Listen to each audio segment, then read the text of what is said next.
Hello buddies, welcome to toppers TNPSC. இந்த வீடியோவில் நாம் ஒரு லாப நட்ட சதவீத கணக்கு தான் பார்க்க போகிறோம். முதல்ல ஒரு பொருளின் விற்பனை விலை அப்படின்னா நம்ம இங்கே விற்பனை விலைக்கு இங்கிலீஷில் என்ன செல்லிங் ப்ரைஸ் அப்படின்னு எடுத்துக்கணும். செல்லிங் ப்ரைஸ் அதே எஸ்பின்னு எடுத்துக்கலாம். அதனுடைய அடக்க விலையை போல் அடக்க விலை அப்படின்னா இங்கே காஸ்ட் ப்ரைஸ் அப்படின்னு எடுத்துக்கணும்.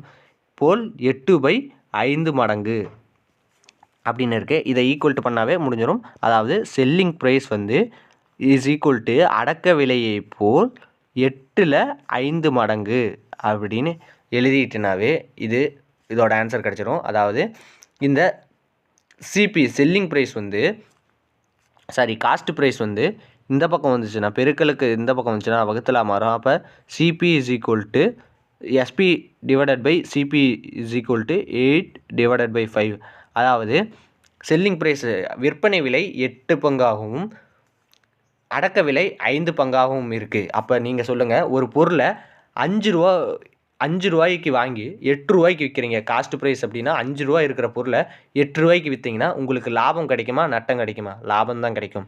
அப்போ இதை நம்ம லாப சதவீதம் அப்படின்னு சொல்லி ப்ராஃபிட் பர்சன்டேஜ் லாப சதவீதம் அப்படின்னு சொல்லி டிவைடட் பை, அதாவது இதை ரெண்டையுமே மைனஸ் பண்ணும். 8 - 5. இங்கே லாபம் அப்படின்னா நம்ம இங்கே என்ன பண்ணணும் அப்படின்னா லாப சதவீதம் அப்படின்னாவே நாம் இங்கே சின்ன நம்பரை போடணும். லாப சதவீதம் அப்படின்னாவே இங்கே நம்ம சின்ன நம்பரை போடணும். இதுவே நட்டம் அப்படின்னா இந்த 8 வந்து இங்கே போட்டுக்கணும். பெரிய நம்பரை போட்டால் அது நட்டம். ஆனால் நீங்கள் இதை உங்களுடைய யூகத்தில் போடக்கூடாது. உங்களுக்கு அது தெரியணும். எப்படி அப்படின்னு பார்த்தோம்னா, ஒரு பொருளை நம்ம 5 ரூபாய்க்கு வாங்குகிறோம். 5 ரூபாய்க்கு வாங்கினா அதுக்கு அடக்க விலை அப்படின்னா அது காஸ்ட் ப்ரைஸ் அப்படின்னா அடக்க விலை.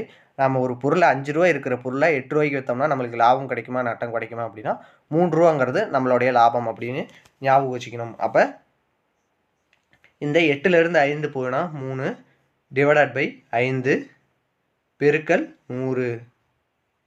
இதை நாம் சிம்பிளிஃபை பண்ணாவே வேலை முடிஞ்சுது. 5 ஓர் 5 25 100. அப்போ 3 × 20 அப்படின்னா 60%. Option 4 answer. நன்றி.